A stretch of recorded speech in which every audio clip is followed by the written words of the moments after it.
But right now we would love to welcome Kelly McLaughlin. And I think Rob will be able to welcome Kelly as well. All right. Hey, Kelly. I think I see you over there. Hey It's not Rob, yeah, I'm here. right. So our first speaker is Kelly McLaughlin. So should we get started like 3 minutes early? Can we do that, Kelly? Are you You're ready? fine. Yeah, I'm here. So whatever you want to do. All right. So Kelly and I have worked together for a really long time. I believe when I look back, we traded some emails at first in 2017, I believe, Something which like is that. Yeah, 16, 50 years 17. ago Yeah. or so, when you were working at the Chesapeake Climate Action Network, I believe. Yes. Yes. So running individual giving and annual fund stuff over there. And Yes. then and then Kelly and I worked together at the Greenbelt, old Greenbelt Theater, and you ran a capital campaign that was super successful. Yes. And you also ran individual giving over there, Yes. right? Yep. And And the then that's when membership I found program. out, Yeah. yeah, Just a couple things.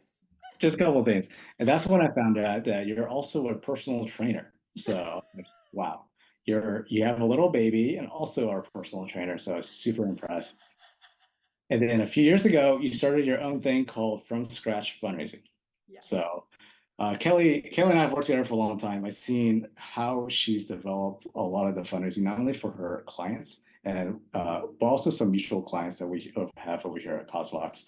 So what's really interesting is that Kelly is an expert at small shop fundraising, starting from the ground up. So she can really help folks develop fundraising plans, be wildly successful, kind of invigorate kind of stagnant fundraising results, and then really help people accelerate an organization to accelerate their fundraising. So really excited to kick things off. Personally, to me, if we had a keynote speaker at the summit, it would be Kelly. So maybe that's one of the reasons why she's speaking first. So you're here. So Amazing. thank you for that. Kelly has a lot of stuff to share. One of the cool things is that she scaled the individual giving program from 300K to $1 million in annual revenue in just 4 years. So I forget which organizations that's with, but Yes. if you're looking to scale your results 3x in 4 years, over 3x in 4 years, Kelly is a person to listen to, and Kelly is a person to talk to. So I'm really excited to hear your talk about how to succeed in stewardship without really trying. So thank you for being with us. Awesome. Oh, Rob, thank you so much for that lovely introduction. I love it. And I'll warn everybody right now, if you are hungry, don't take a look at my slides because here at From Scratch, we do a lot of baking analogies. So, so you might be a little hungry. So go ahead and nosh on that bagel or whatever you've got during our presentation as we kick it off this hour. So awesome. Well, thanks everybody for coming and listening and being here, at least East Coast, first thing in the morning. I am Kelly McLaughlin. As Rob said, I am from Scratch Fundraising, where our tagline is raise more and burn out less, because we have found that so many fundraisers or executive directors who are also fundraising for their mission tend to burn out really, really quickly. And that's because they don't have great systems that are propping up their program. So what we help leaders do is learn how to customize individual giving strategies, but develop systems within their programs that fundraise more efficiently and more sustainably so that you have greater impact, happier donors, less stressed staff. And we use our signature framework for sustainable fundraising right here. So we are going to teach you one element of that today. Just so you know, this is me and my team, or at least my leadership, is me and Amy Niesel, who is our operations manager. She is not here today, but if you work with us, you will see her a lot as well. So I do a lot of the strategy. She does a lot of the implementation for our team. So if you ever work with us, you'll be working very closely with me and Amy. All right, so stewardship. What we know about stewardship is that it is absolutely paramount. Keeping the donors we have is one of the most important things we can do as fundraisers. But what I know is I have been in this industry for almost 2 full decades now, and donor retention has hovered at 40% that entire time. It goes up and down a teeny bit, up and down a little bit, but it's hovered at 40% the entire time I have been a fundraiser. And why is this? We need to build authentic relationships with our donors in order to keep our donors engaged. They need to engage with our mission. We need to build personal relationships with our donors, and we need to understand our donors and treat them as allies in our mission. I think too often we treat donors as outside of mission, or fundraising is this extra thing we have to do. And here at From Scratch Fundraising, we believe that stewarding your donors is a powerful way of furthering your mission when we engage in mission-centered and a relationship-based fundraising. So that's what I want to teach you today, is how to keep your donors engaged and retain them, because we can build these sustainable programs over time. All right. And it's actually a lot easier than you think. So stick with me. But first off, let's talk about why donor retention is so important. First off, donor retention is important because it is efficient. It is the most efficient way to run a fundraising program, right? It's what various studies that I've read over the years, time and time again, prove that it's nearly twice as much work to recruit a new donor than it is to retain a donor you already have. So that is part one of why donor retention is so important. It is so much more efficient to grow fundraising programs when you focus on donor retention. It's also more effective. When you keep the donors you have, you can scale so much faster. When Rob at the top, when he was introing me, I grew a program from $300,000 annual giving to $1 million in just 4 years. I will also say the thing that was most impressive about that program is we got our donor retention up to 80%, and we did all of that growth. And I think we went from 300 donors in our donor base to 320 donors. We didn't bring in a whole lot of new donors. We focused on retaining the donors we had, activating the donors that we had, and upgrading the donors that we had. So we kept the same donor base, and we went from we tripled the amount of money we were raising from the same donor base, more or less. Okay, so it's a really effective way to grow a fundraising program. And I just want to, let's do some math here so that I can prove to you that it's more efficient, right? If your donor retention rate is at 20%, and in year one, you're raising $100,000, and this is drawn from a client that came to me last year. They came to me, they were raising $100,000 worth of donation money from brand new donors. Their donor retention rate was 20%. So they were raising $100,000, and of that, 20,000 renewed the next year, right? And I can see all of you via the screen, right? I can sense all of you going, wow, that is a lot of money and a lot of hustle to raise $100,000 only to retain 20,000 of it. So the next year they raised another $100,000 in new donor money, but only retained 20,000. So in year two, they only had $120,000 after hustling 2 years in a row to raise $100,000. By year three, the results not getting much better. And they came to me to say, Kelly, what are we doing wrong? And I said, well, you're focused 100% on new donors. And once people come in, you're not working on renewing them, right? So we can see that this donor retention rate of 20% not working for us, right? At 40%, which is our industry average, we're growing a little bit faster, but let's look from year three at 20% to year three in 40%, still not a whole lot of growth, right? Now, 75% is actually less than the donor retention percent that I got at one of the highest performing programs that I ran, the one that scaled from 300 to $1 million in just 4 years.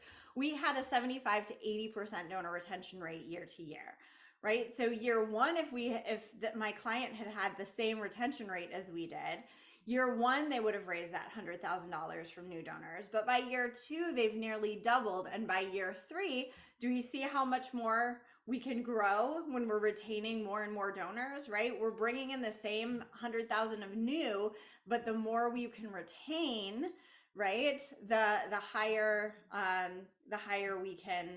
we can retain, and the faster we can grow, right? So how do we do this? And I know the theme is personalized. Everything's personalized, right? And that's why I love our systems, is because we can create personalized stewardship programs, but we can also scale them when you use our systems. So this is our two-prong process. So first we have step one is our thank you process. And step two is a gratitude system. So when we talk about stewardship here at From Scratch Fundraising, we're talking about this two-pronged process, the thank you process with the gratitude system. So let me explain to you what these are. Right? I'm getting a question. What is the donor standard retention rate? So I said this earlier, it's about 40%. Industry average is 40% donor retention. I still think that's awful. So I tend to tell my clients, don't use industry average as your benchmark. Use one of my better programs as your benchmark. 75, 80% is really what you have to achieve if you're going to retain your donors and grow quickly. Right? Okay. So with most of my clients, I'm trying to get them to a benchmark of 60% or higher, which is significantly higher than industry average. Okay. But 60% is when you actually start to see significant growth. All right. So this two-pronged process. First is the thank you process. And this is a process that starts the minute a gift is made. This is that initial thank you to let the donor know that you've received their gift and thank them. Okay, that's the thank you process that we engage in. And I'll dive into this in a minute. And then we have our gratitude system. And this is a system that you use throughout the year to keep donors up to date and engaged in your work. And you can deliver it at scale, but make it feel really, really personal. And that's what I'm going to walk you through today. But first, if you know me, if you've ever taken a workshop with me, there are always worksheets. There are always worksheets with me. And so this is one of our templates. If you go to fromscratchfundraising.com/causevox, put in your email address and it will send you that the link to this Google Sheet. And then if you've ever used Google Sheets before, what you got to do is go to File, make a copy, and then make your own copy in your own Google Drive. All right. Or you can just scan this QR code if that works better for you. So fromscratchfundraising.com/causevox, and just drop in the chat when you've got it downloaded and ready to go. Okay. And I'm going to, while you're doing that, just check what people have said in the chat.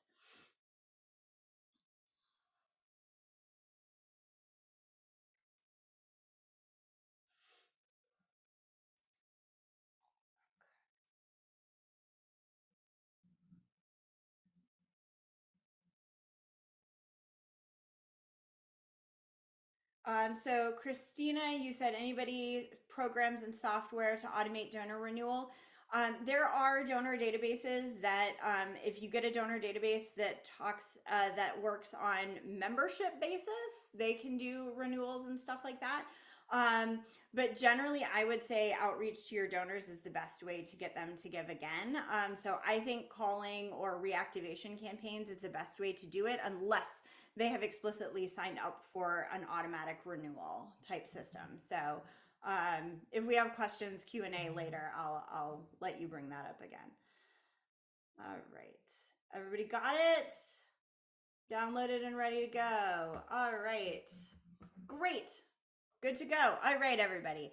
So, and Rob very helpfully dropped the link. So I'm going to move on from this slide so that we can, you can still go back to the top. All right. And I'm seeing some questions come in. I'm going to skip them until I get through everything because I'm seeing some of these questions be things that I'm going to cover. So just hang tight, everybody. All right. So the first thing that we talk about From Scratch Fundraising is mission-centered stewardship. And these are ways of thanking and engaging your donors that doesn't pull you off course from your mission, but rather incorporates your donors into your mission. So I really believe when we are burning out from fundraising, it is because fundraising feels like such a separate thing from getting the mission-based work done. And what I know to be true is when you incorporate your donors into getting your mission-centered work done, when you incorporate your donors into getting your program work done, it creates a fundraising program that A, helps you get your mission done, which is awesome.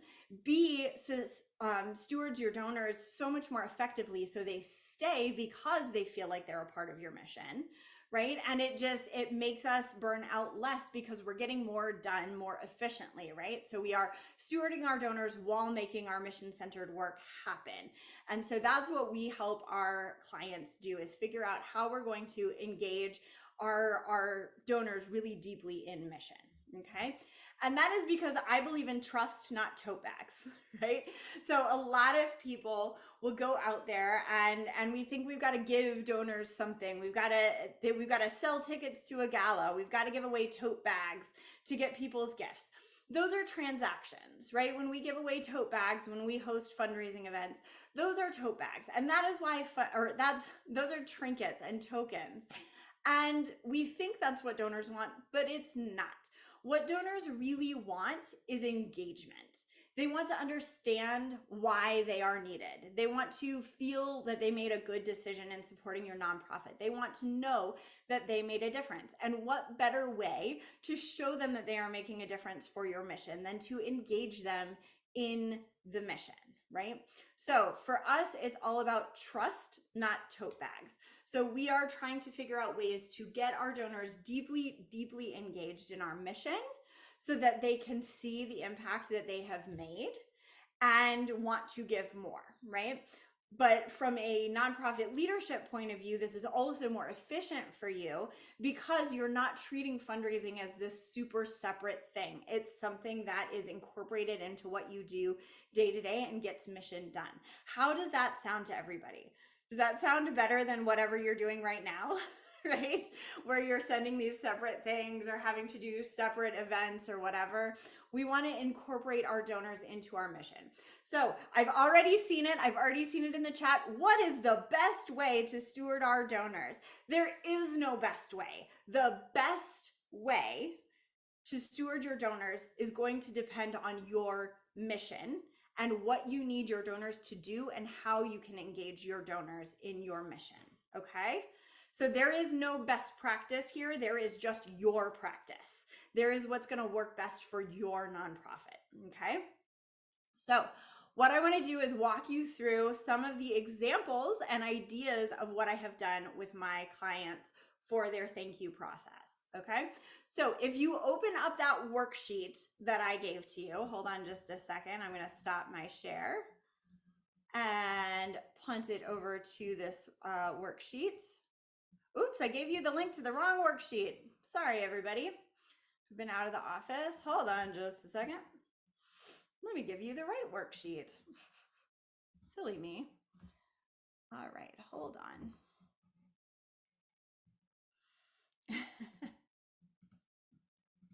Sorry about this, y'all. I have been out of town due to a family emergency and put the wrong link up. All right, here is the link. Oops. Let's see, make sure that's going to everyone. Here is that Google Docs link. And if you sign up on my email, I'll resend you this. So make a copy of this, this one here. Yes, all right. There we go. I'm seeing lots of people on here. Wonderful. All right. Sorry, y'all. It's been a week. All right. Okay. All right. Okay, Mohammed, what I mean by tote bags, it's my shorthand for saying gifts that we give our donors that they don't actually need and aren't mission-based.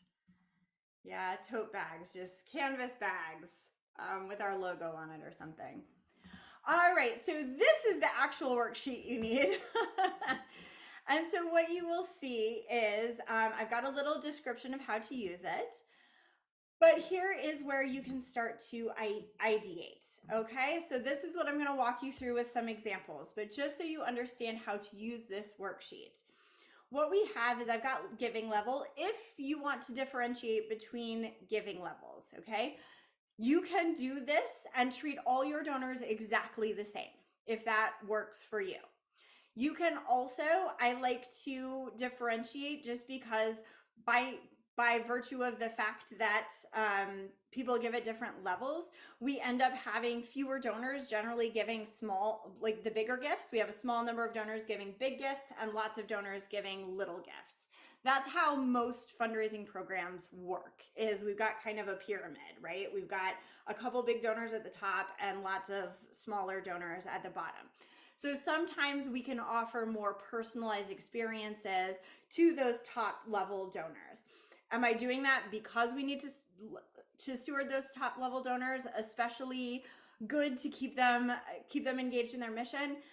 Sometimes, but I've also had donors who gave really big gifts and didn't need all the specialized attention, right? The main thing is that we are creating wonderful experiences where our donors feel incorporated into our mission. So if it works for you, you can keep everybody on the same level and give everybody the same touch points, or you can differentiate it, okay? So this spreadsheet helps you do either one. Okay, so this worksheet is just to plan your program. It is not to actually keep track of gifts. All right, Olivia, per what you dropped in the chat. So our thank you process, I like to have 3 touches that can happen, I like to say, within the first month of getting the gift, right? So this is a process that is triggered the second you get a gift.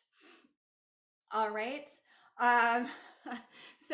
So sometimes I will show you an example of what I have done for some programs, but sometimes this will be an automatic response is touch 1, right? And that's fine.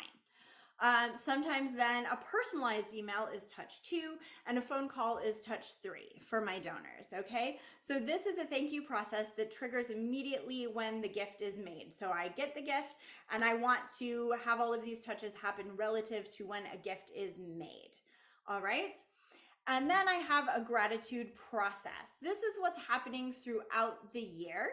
And so as donors make a gift, they get incorporated into this gratitude process. So it doesn't reset for every donor. It's something I've already pre-planned throughout the year. And then what you can do is timeline it. Once you've decided what those touches are going to be, you timeline it across the year. Okay, so I'm going to go back to my presentation. I know you have questions. Don't worry, I will answer them.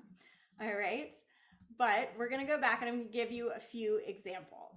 All right, and every time I change screens, all of my Q&A and chat panels close. All right, so what we're going to do is we're going to talk through some thank you process ideas. Again, like I said, every organization is going to be different. The best thank you process is going to be the best thank you process for you. But the main thing that I tend to recommend for my clients is if you have an online giving system or even a place where you can put in checks, usually there is an autoresponder ability in that system. I know CauseVox has it. So if you're using CauseVox, you're all set, right? You can set up an autoresponder that goes out immediately after you get the gift.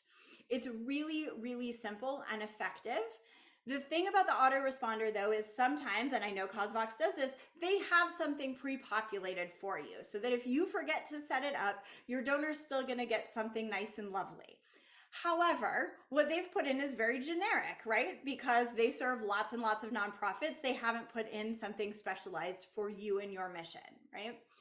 What you need to do if you're setting up a giving portal online or your CauseVox account, you need to go into that autoresponder section and make sure you've set it up to be really specific to your organization, your mission, okay?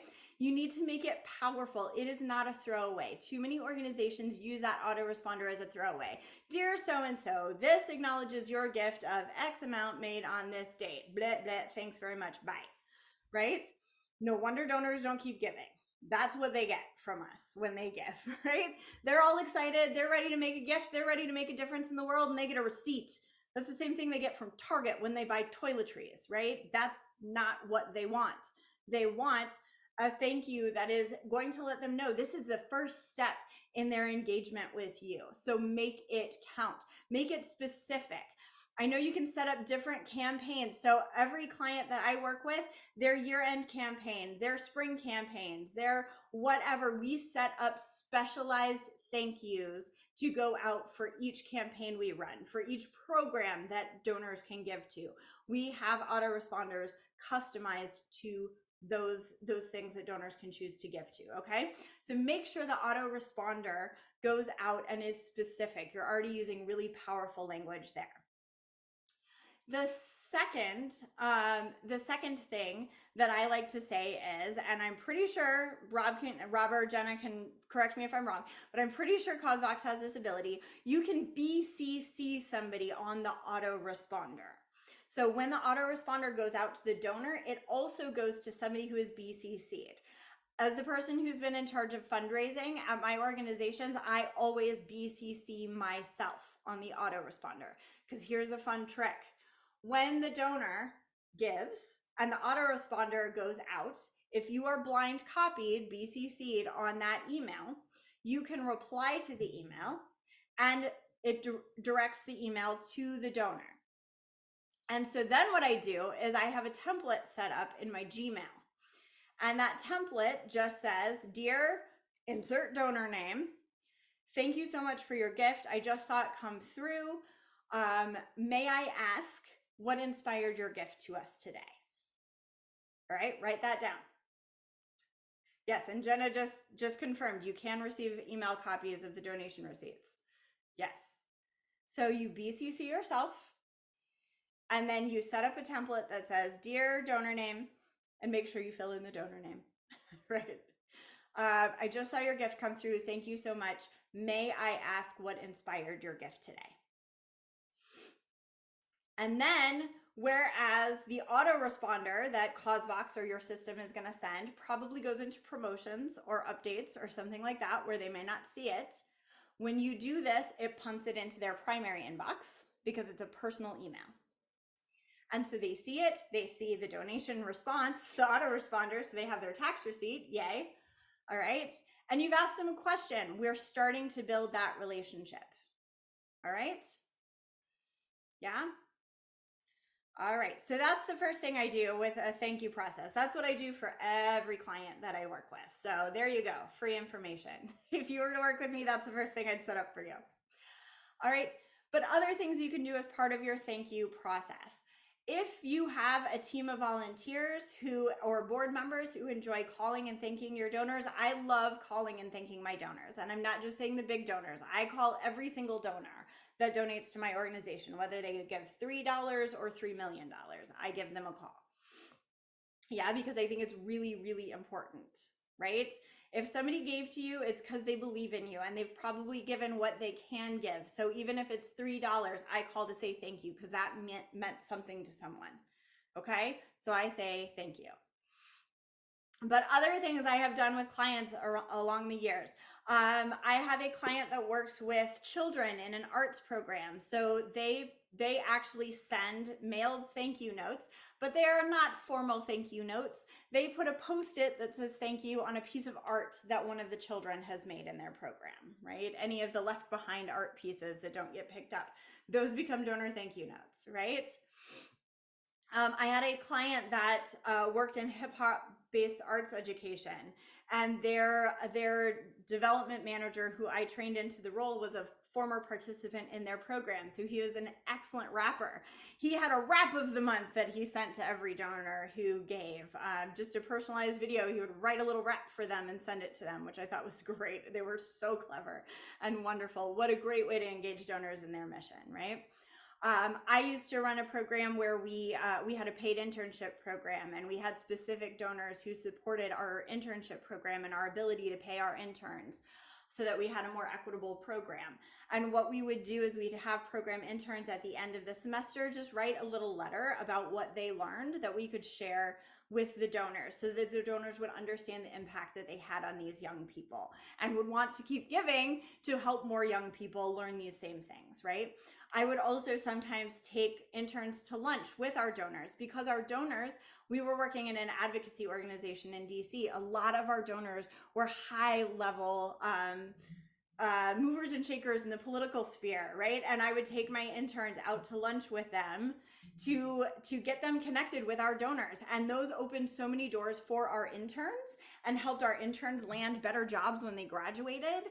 And also helped our donors see the impact they were having on the interns, right? So there was this beautiful, beautiful way of doing our mission while also helping our donors see the impact, right? And so we got our interns these incredible jobs after they graduated, right? And so we were fighting for a more equitable program, and we got them in front of the movers and shakers in DC. What a great way to run an internship program and keep our donors happy, right? So those are all thank you process ideas. Yeah? Awesome. And I'm seeing people react to this. This is great. So as you are thinking through and using that chart I gave you for your thank you process touches 1, 2, and 3, these are some ideas to get you going. Yeah? Yes, yes. And a wrap of the month. What a creative idea for monthly donors. Yes, I didn't even think about that, but that would be a great thing, a wrap of the month for monthly donors. That's a great idea. So then your gratitude system is what you're doing throughout the year. So this is not relative to when a donor gave a gift. It's just once they make a gift, they're part of your gratitude system and they will get all of these touch points, okay? One of the things I do with a lot of my clients is what we call impact meetings. So I will take my clients to, sorry, I got off track there. Impact meetings. I don't do annual reports. I do impact meetings or stakeholder meetings, right? So I like to say, I want to treat my donors like investors in my mission, right? They have given us money so that we can go do good in the world. And the dividends they get is the good we do in the world. But just like a stockholder would get a report on that interest or that quarter's earnings and everything, we have to report back to our donors on the interest that their gifts are giving, which is the impact that we are making, right? So I like to have those meetings and I literally talk to my donors like they are stockholders. In this quarter, we did X, Y, and Z and all of that, right? I love doing that with my donors. So we get them in the same room or the same Zoom and we talk to them about that. And I write, investor reports and everything for them. It's a really fun way to engage them, right? And share our impact. So that's one way you can do a gratitude system. I really like doing that in the latter part of the year, October, early November, because then they get to see their impact for the whole year and they're really geared up and ready to give for year end, right? Other things we can do. One of my clients is a faith-based organization serving women who have gone through violence situations. And so they do a Mother's Day virtual prayer circle where any of their program participants and any of their donors who are women can come together on Zoom and participate in this prayer circle that they do, which I think is a really beautiful way of getting their donors to connect with the people that they serve.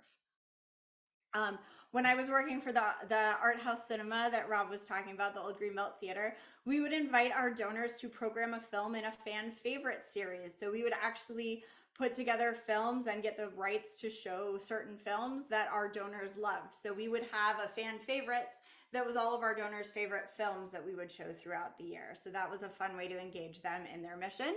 They also would always bring all of their friends to their favorite film. So, and then we'd get to meet their friends and they would get their friends to donate. So it was a great way to both show gratitude to our donors and have them bring in more donors for us, which was great. I also worked for a grassroots advocacy organization where we would invite all of our donors to our grassroots advocacy trainings so that they would learn how to be good grassroots activists for our cause, but also see their dollars at work, right? I have a client that does impact tours with our donors, they do this with their donors. So they, GPS Education Partners is an extraordinary organization doing work-based learning programs for young people in the Midwest. And so what they do when they have donors, they invite them to impact tours. So when they have placed a student with a job, after that student gets trained up and is working in that job, they'll bring donors to their workplace and they get to give tours with the CEO of the company. So they're getting their people in front of the CEO of the company, right? Their students that are going through their program. It's great for their mission. But then they also get the donors in and let the student appear as an expert in front of their donors. So again, they're doing this great thing that's building everybody up, their clients and their donors, right? And then invitations to student graduations or performances, right? If you're a performance-based organization or you graduate students, right? Parties there, right? So these are all different ideas, right? Picture or text context. Here's my thing. I like to figure out, if I can at all, if it's any way possible, I try to make sure it's multi-sensory, okay? So text, yes. Picture adds more, it's more sensory, right? But I really, really care about getting my donors engaged in a really, really significant way, right? One of my clients, for example, was going to they were going to do a donor thank you event, and they were going to do it at a restaurant, right? And they do equine assisted mental health therapy. So they have a barn where they have horses that work with people, veterans in particular, who are suffering from PTSD, right? And I said, no, don't take your donors to a restaurant. Bring them into the barn. Let them pet the horses. They need that multi-sensory. So the best way to connect your community with your cause, Deborah, I said this at the top, there's no best. There's no best. There's just what's best for your organization, right? And so that's part of this personalized thing. You got to personalize it to your donor and to your cause, right? So the best way to engage your donors is to create those multi-sensory, deep engagement with your mission, right? So for example, that wrap of the month for a hip hop based arts organization, a wrap of the month was a great way to engage their donors and show gratitude and steward them, right? All right, so the way you make this happen is you pick your touch points and then you calendarize it. So in the spreadsheet I gave you, there's a process and system page, but then you can click over at the bottom and there's a timeline. So map out that gratitude system. When is it going to happen throughout the year? Then what I like to do is put it into Asana, a project management system, so that I can stay on top of all the steps. And then the other thing I do is what's called time boxing. You can read much more on time boxing really anywhere on the internet. But what I like to do is make sure I set aside a certain part of my week to dedicate to doing donor stewardship. One of my favorite habits was to make it Friday afternoon, so that if I was calling and thanking my donors for their gifts, I could do it Friday afternoon right before I left. It's a beautiful way to leave for your weekend, okay? So I know that was a lot, and 45 minutes is fast, and I'm still trying to give you some Q&A. So think about all of that. Take a minute and start filling in that spreadsheet that I gave you. I'm going to go over a couple of things while you fill that out, and then I will jump into Q&A. And Jenna or Rob, if you want to hop in to help with Q&A, that'd be great. How you can work with us, just in case you're curious, we have a Nurture and Grow program, which is one-on-one work with organizations. We have our Sustain and Thrive, which is a cohort-based organization. And of course, we do speaking and training. I've done so many board fundraising trainings this month. I haven't had a free weekend because I've been doing those all month. That's a lot of fun for us. So that is how you can work with us. If you're interested in learning more about Sustain and Thrive, I've got a QR code right there. But otherwise, oops, I'm trying to go to my next slide and it's not letting me go. That's curious. All right, let's see what's happening. Hold on. Because I want to get to Q&A. All right, it says it's up, but it's not up. There it is. Okay. Yay. All right. So if you're interested in working with us or want to talk more after this, I've got a QR code. You can schedule a session with me to ask any questions you have about your mission. And now I will open it up to Q&A. I talked really fast. Thank you, Kelly. This is an amazing session about stewardship and engagement. I think through the chat, I saw a lot of attendees also put in some of their own ideas too. So your insights really sparked some creative thinking and creative fundraising ideas for stewardship. So thank you for that. We do have a bunch of questions, but we also have limited time. So we're going to try to run through as many of these as possible. So first one's first. So we have a question from Christina Ruth, and she's asking if there are affordable ways to automate the renewal process for donors, or is it a best practice to call those donors to renew, especially when it's if you want to do an upgrade of their giving. Yes, yes. So here's the thing. I've run membership-based fundraising programs before. When it's a membership-based, having a system that can do automated renewals is great. If that's not the mentality your donors are in, then the renewal, yes, has to be one-on-one, and I would consider it, yes, best practice to call those donors, talk to them, update them on what's happened since their last gift, and invite them to make another gift.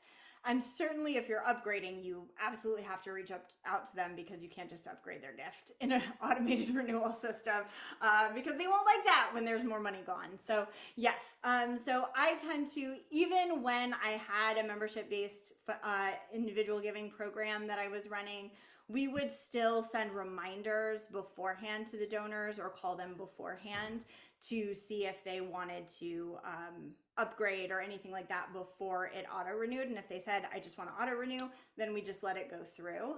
But yes, personalized outreach is key. Yep. We have another question from Anna asking about the autoresponder on donations. Like, would that autoresponder become stale or stagnant? Yes. It's just running and automatic. Like, what do you recommend? Yes, so I tend to update it with every campaign I run. So if I've got a year-end campaign and a spring campaign, I tend to redo it. At a minimum, I redo it about quarterly. I was working in an organization where we did have donors give multiple times throughout the year, so I knew they would see it multiple times. So I like to update it quarterly. I would say at a minimum, if you've got mostly annual donors, then yeah, make sure it's updated every year. If you have donors that give throughout the year multiple times, make sure you're updating it quarterly. But yes, update it a lot. And make sure it's giving the latest and greatest on your mission and your impact. Yeah, yeah. And one of these I also recommend too is if you're running multiple campaigns, then to have a specialized autoresponder type of thank you message for each one. So it's tailored to the campaign information as well as the impact that it tends to create. So rather than a generic message. Yes, 100%. Yep, we have another question from an anonymous attendee. So, so if this person's asking, does the process change at all if your donors are mainly the friends and family of staff members? So I would assume probably staff or board members are raising funds. So it's almost like a peer style. What do you do to be cautious in terms of sending too many messages Yes. to them? So I know. this is really, really common. And the problem I see is organizations who are primarily raising money from friends and family of staff or board tend to be really cautious, and then that staff member or board member leaves, and all of those donors leave with them because they don't have a relationship with the organization, they have a relationship with the individual. So when I have run fundraising programs, I tend to be very clear with my staff and board: when you talk to your friends and family and you fundraise from them, they become my donors as soon as they donate, because we have to create a relationship between that donor and the organization, or else we're putting our mission at risk, because as soon as you're not on the board or as soon as you're not on staff, I can lose those donors. So that's what I like to do, is make sure if board member A brought in the donor, board member B is going to call and thank that donor. Okay. And I think we tend to be really cautious, but if people are giving and love the organization, care about the mission, over communicating is not going to happen, because they're going to be excited about your mission and that kind of thing. Okay. So if you are sending too many, the too many is a qualifier that would tell me that that donor didn't really care about your mission to begin with. Right? So I'm not saying send like an email a day. Don't do that. That's too much for any donor, right? But any donor that's been brought in by anyone, family or staff, board, volunteers, whatever, if they care about your mission, communicating on a regular basis is going to be a happy thing for them because they care about your mission. They want to see the impact of their dollars. If sending them a quarterly update is too much communication, they didn't really care about your cause to begin with, and losing them is not going to be a big deal. Yeah. Yeah, and I would also recommend that the donors that you acquire through friends and family or peer-to-peer should be communicated differently than the donors that you acquire through other channels like your website or a campaign. Since putting everybody on one track and one nurturing and stewardship plan would do a disservice to both audiences. So thinking about, okay, well, if someone donated because a friend or family asked them to, then they're probably on a different journey of understanding an organization. So acknowledging that they came in through the friends and family and they're presenting the mission and the impact would be a great first step of nurturing them into more of a typical journey for a donor. Yeah. Yep. All right, looks like we have maybe time for one more question. So let's see what we have. A bunch of questions. So the next question is from Mohammed. He's asking if there's how do you differentiate between reporting automation and personalization, since automation is at scale, personalization is very one. Any tips or recommendations on that? Yeah, I mean, I think there's a place for both of them. You have automations, and obviously with systems like CauseVox, right? You can put in the donor's name and the amount that they gave, and lots of things like that that can kind of personalize an automation. But personalization, I mean, it's critical that we also take things offline. And I know in this digital age, we think efficiency. The more I communicate digitally, the more efficient I am. That can actually turn donors off, right? Is if all they get is these automated autoresponders and things, they don't have a real relationship with you, and they're never given an opportunity to have a relationship with you. So we have to do things offline and in other ways that are more personalized with donors, because that's the only way we're going to keep them engaged and show them that we value them, right? And engage them in our mission. Yeah. Love So it. that's what I was Well, thinking. Kelly, thanks so much for your time in the Q&A today. I know Absolutely. there's a bunch of other questions too, so if you have some time, feel free to hang out. There's a Yeah. bunch of for you lined up here in the Q&A. So Yes, yes. I was also going to say, if I don't get to your answer or your question, you can email me, kelly@fromscratchfundraising.com, and I will answer your question there. yeah, So Kelly, if you can drop that into the chat for our audience, that would be great. Yeah, will as do. well as the links and resources that you want to share. Yes. So thank you so much again for your time. Yeah. This is great. And I think the audience really got a lot from it based off of the engaged audience over here.